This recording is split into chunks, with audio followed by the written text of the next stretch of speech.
السلام عليك يا رسول الله ورحمة الله وبركاته. السلام عليك يا محمد بن عبد الله. السلام عليك يا خيرة الله. السلام عليك يا حبيب الله. السلام عليك يا صفوة الله. السلام عليك يا أمين الله.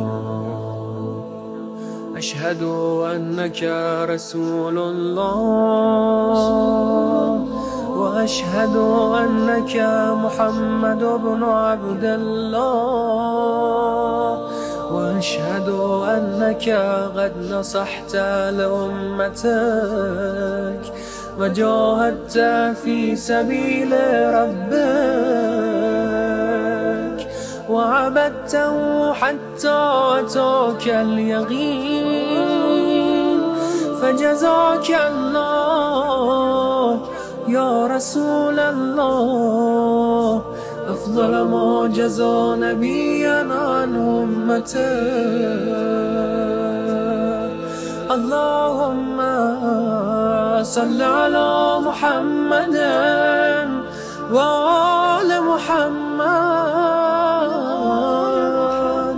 أفضل ما صليت على إبراهيم وآل إبراهيم إنك حميد مجيد.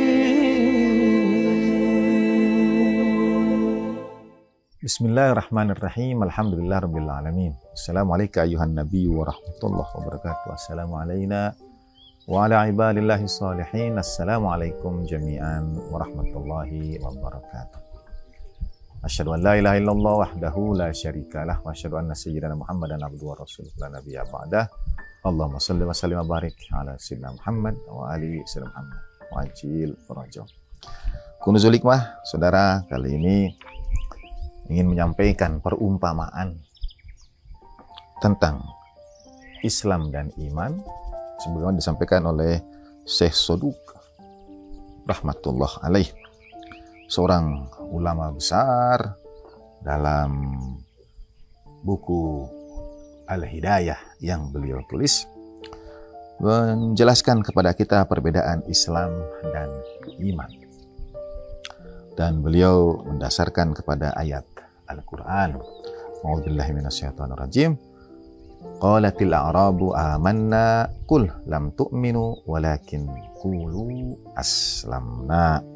Surah Al-Hujurat, surah 49 ayat 14. Beliau menyampaikan bahwa kalimat, jadi ada dalam Al-Quran ketika orang-orang Arab, sering disebut Arab dusun, itu datang kepada baginda Nabi Shallallahu Alaihi Wasallam dan berkata, kami beriman ya Rasulullah Shallallahu Alaihi Wasallam. Kemudian baginda Nabi diminta Allah Subhanahu Wa Taala untuk menyampaikan kepada mereka, kalian belum beriman, tapi katakan aslamna, kami sudah Islam, kami sudah pasrah, kami sudah taslim. Kata Syekh Saduq, Islam adalah kesaksian tidak ada Tuhan selain Allah dan baginda Nabi SAW adalah utusan Allah. Kesaksian ini boleh jadi lisan saja, dan dengan kesaksian lisan itu sudah terjaga harta dia, terjaga jiwa dia sebagai seorang muslim. Nah, perumpamaannya yang beliau sampaikan antara muslim dan mukmin ini ibarat masjid dan Ka'bah Baitullah. Semua masjid adalah tidak semua masjid Ka'bah, tapi Ka'bah pasti sudah tentu masjid, pasti tempat sujud. Demikian pula antara muslim dan mukmin. Yang menarik, ketika beliau kemudian Syekh Saduq menjelaskan, memperkuat, kalau begitu, kalau muslim itu lisan saja, mukmin bagaimana? Karena mukmin ini dengan amal. Jadi ketika bagian Nabi menyampaikan walakin qulu aslamna, kalian katakan kalian baru Islam, bagian Nabi menyampaikannya qulu, sampaikan, kalian sebut. Jadi muslim itu pengakuan lisan. Tapi mukmin, iman, a'udzubillahi minasyaitonirrajim, surat Al-Anfal ayat kedua.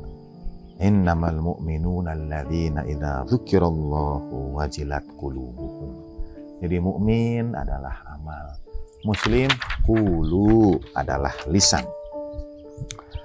Sesungguhnya orang-orang yang beriman itu kalau disebut Allah, disikirkan Allah, diingatkan Allah Subhanahu wa taala, bergetar hati mereka. Wa idza tuliyat alaihim ayatuhu, dan kalau dibacakan kepada mereka ayat-ayat Allah Subhanahu wa taala, zadathum imanan, keimanan mereka itu akan bertambah. Wa ala rabbihim yatawakkalun, dan mereka tawakal kepada Tuhan mereka. Semuanya amal. Muslim qulu aslamna, muslim adalah pengakuan lisan, mukmin adalah perwujudan dari amal-amal kita. Terakhir, Syekh Saduq menyampaikan, iman pun kemudian ada 3 bagian.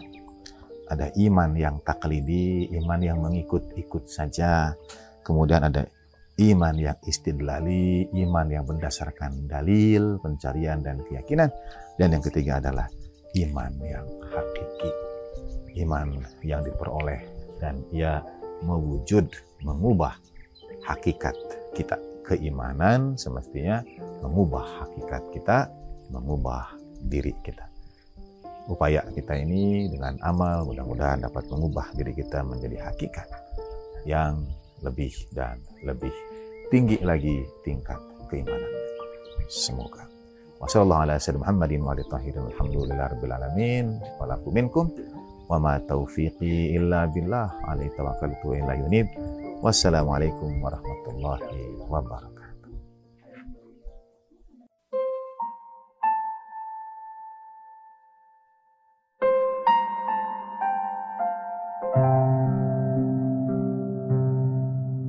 Bismillahirrahmanirrahim.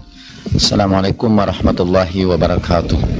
Alhamdulillahirabbil alamin. Wa shalli ala Muhammadin wa ali Muhammadin at-tayyibin at-tahirin wa ashabihil muntajabin al-mayamin. Sebelum kuliah ini dimulai, saya kedatangan tamu yang memohon pertolongan saya karena ayahnya sekarang sudah diberitahu bahwa oleh dokter bahwa kematiannya sudah dekat karena mendeteksi penyakit yang dideritanya. Dan bapak ini sangat cemas menghadapi kematian itu. Katanya dia belum siap. Usianya memang baru 65 tahunan. Dan dia ingin tetap hidup supaya bisa menunggui semua anak-anaknya menikah. Dia juga merasa bahwa selama ini belum cukup bekal. Dia juga membayangkan di alam kubur itu nanti dia sendirian, kesepian, tanpa kawan. Jadi suasananya itu sangat menakutkan. Anaknya minta bantuan saya untuk menenangkan bapaknya, memberikan penjelasan tentang situasi yang bakal dihadapi. Sebetulnya kegelisahan bapak itu bukan kegelisahan semata-mata karena takut sendirian di alam kubur, kegelisahan karena berpisah dengan anak-anaknya. Kegelisahan yang sebenarnya ialah kegelisahan makna, kegelisahan arti. Dia tidak tahu harus memberikan makna kematian seperti apa. Bergantung kepada bagaimana kita memberi makna kematian, maka kita bisa menderita atau bisa bahagia. Dahulu Sokrates pernah diadili kan, karena dianggap meresahkan masyarakat, menghasut anak-anak muda, melakukan provokasi. Lalu Sokrates harus mendapat hukuman makan racun. Dia dihukum mati oleh pengadilan waktu itu. Dan Sokrates berkata begini, aku tidak takut mati, kata dia. Sebab apa sih sebetulnya yang disebut kematian itu? Dia sedang mencoba memberi makna kematian. Kalau kematian itu berarti akhir dari segala-galanya, maka kematian aku harus sambut dengan gembira. Karena dengan kematian itu berakhirlah seluruh persoalan hidupku. Aku tidak bakal diganggu lagi oleh istriku yang cerewet, kata dia. Aku tidak bakal diganggu lagi oleh para penagih utang. Jadi kematian justru adalah peristirahatan yang abadi. Ketika seluruh persoalan habis dengan sendirinya. Atau kematian itu hanyalah perpindahan dari alam ini ke alam yang lain. Kalau itu pun aku harus sambut dengan gembira. Karena dengan kematian itu nanti aku akan bergabung dengan para pemikir-pemikir yang terdahulu. Nanti aku bisa melanjutkan diskusi-diskusiku dengan mereka di alam gaib sana. Sokrates berusaha memberikan gambaran apapun makna kematian yang diberikan itu buat dia adalah sesuatu yang dia tunggu-tunggu, yang dia sambut dengan gembira. Kembali lagi kepada Viktor Frankl, manusia ini tidak akan tahan hidup tanpa mampu memberikan makna.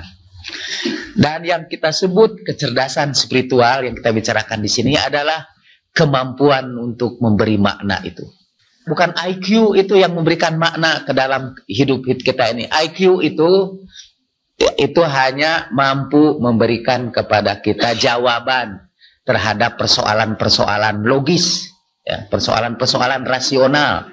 Makna itu tidak ada kaitannya dengan persoalan rasional. IQ misalnya bisa membantu kita untuk memecahkan persamaan kuadrat ketika kita mengerjakan matematika. Kemudian EQ yang pernah kita bicarakan hanya membantu kita untuk mengatasi masalah-masalah emosional di dalam hubungan interpersonal di antara kita. Tapi untuk memberikan makna, kita memerlukan satu kecerdasan baru lagi, yaitu kecerdasan spiritual. Salah satu definisi kecerdasan spiritual untuk sementara sekarang ini adalah kemampuan untuk memberikan makna.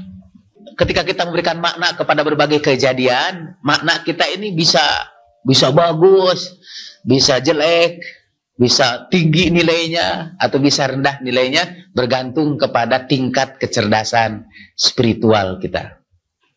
Seperti pernah kita bicarakan di sini, untuk apa kita bekerja mencari nafkah? Kalau ada orang memberikan makna, kita mencari nafkah itu supaya kita bisa bersenang-senang saja. Itu tingkat pemberian maknanya, kualitasnya lebih rendah. Ketimbang orang merekan, saya mencari nafkah itu supaya saya bisa membantu keluarga saya bisa menghidupi tetangga-tetangga saya bisa memberikan sesuatu yang berarti bagi orang di sekitar saya.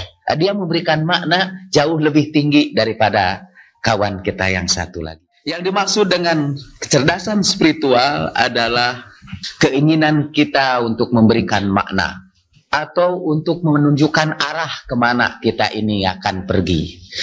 Kecerdasan spiritual adalah kemampuan untuk menjawab pertanyaan Tuhan di dalam Al-Quran. Fa'aina tazhabun? Mau kemana kalian ini? Where are you going? Quo vadis? Dalam Al-Quran tidak ada tanda tanya. Setelah itu Tuhan berkata, Fa'aina tazhabun? In huwa illa dzikrul lil alamin.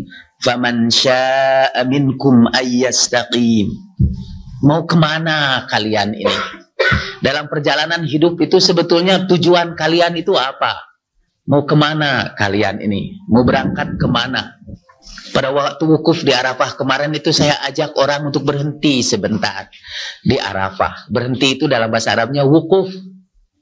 Tempat wukuf dalam bahasa Arabnya mauqif. Dan Arafah adalah mauqif. Tapi di dalam bahasa Arab modern, mauqif artinya juga terminal. Tempat berhentinya kendaraan. Jadi di Arafah itulah sebetulnya saya ajak hadirin untuk berhenti sebentar, merenungkan mau kemana hidup kita ini. Kita sudah habiskan puluhan tahun dari kehidupan kita itu untuk mengejar cita-cita yang tidak jelas.